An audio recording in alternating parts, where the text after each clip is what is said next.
आगामी लोकसभा चुनाव और विधानसभा चुनाव को लेकर भारतीय जनता पार्टी गंभीर है।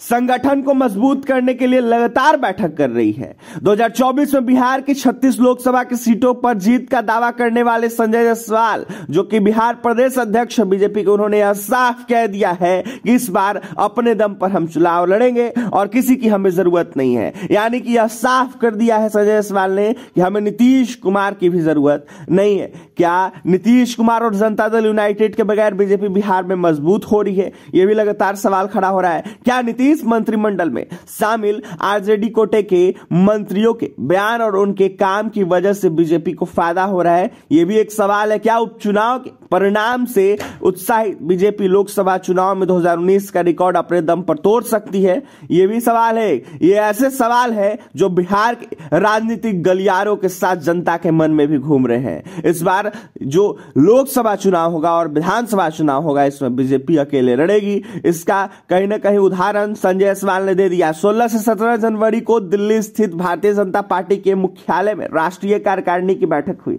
इसके बाद राज्य स्तर पर कार्य समिति की बैठक होगी। बिहार बीजेपी ने 28 और 29 जनवरी को दरभंगा में प्रदेश कार्य समिति की बैठक तय की है। प्रदेश अध्यक्ष संजय जायसवाल ने बताया है कि इसके बाद जिलों और मंडलों को देखते हुए जो है कहीं ना कहीं तमाम मंडलों की कार्य समिति की बैठक होगी। दरभंगा में एम्स के निर्माण के लिए केंद्र और राज्य सरकार के बीच जो है तानातानी चल रही है। संजय जायसवाल के मुताबिक केंद्र सरकार की ओर से दरभंगा एम्स निर्माण के लिए पैसा रिलीज कर दिया जा चुका है, लेकिन राज्य सरकार ने अब तक जमीन उपलब्ध नहीं कराया है। मुख्यमंत्री नीतीश कुमार इस वजह से डर रहे हैं कि दरभंगा एम्स का निर्माण अगर हो गया तो उसका श्रेय प्रधानमंत्री नरेंद्र मोदी को ना चला जाए। सिर्फ इसी वजह से नीतीश कुमार ने बिहार में होने वाले विकास के काम को रोका हुआ है। जो भी केंद्र से पैसा आ रहा है उसका जो काम है वो नहीं करवा रहे नीतीश कुमार। तो वहीं बीजेपी प्रदेश अध्यक्ष संजय जायसवाल ने कहा है कि राज्य के मंत्री बिहार की संस्कृति और हिंदुओं के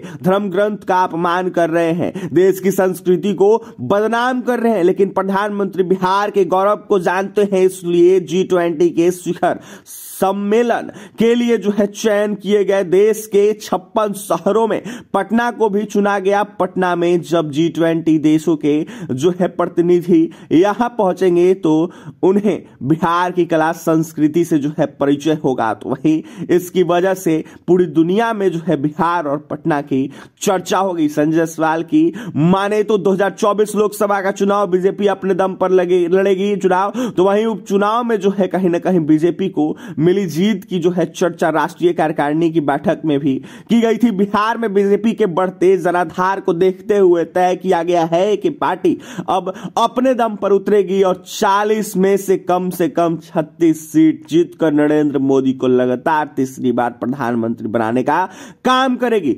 अब देखा जाए तो जदयू के साथ जो है गठबंधन में थे कहीं ना कहीं बीजेपी, लेकिन कहीं ना कहीं देखा जाए तो जब गठबंधन टूट गया उसके बाद यह तय हो गया कि जो बीजेपी है वो कहीं ना कहीं अब अकेले चुनाव लड़ेगी। तब 2019 के लोकसभा चुनाव में 17 सीटों पर चुनाव लड़े थे बीजेपी के साथ जदयू।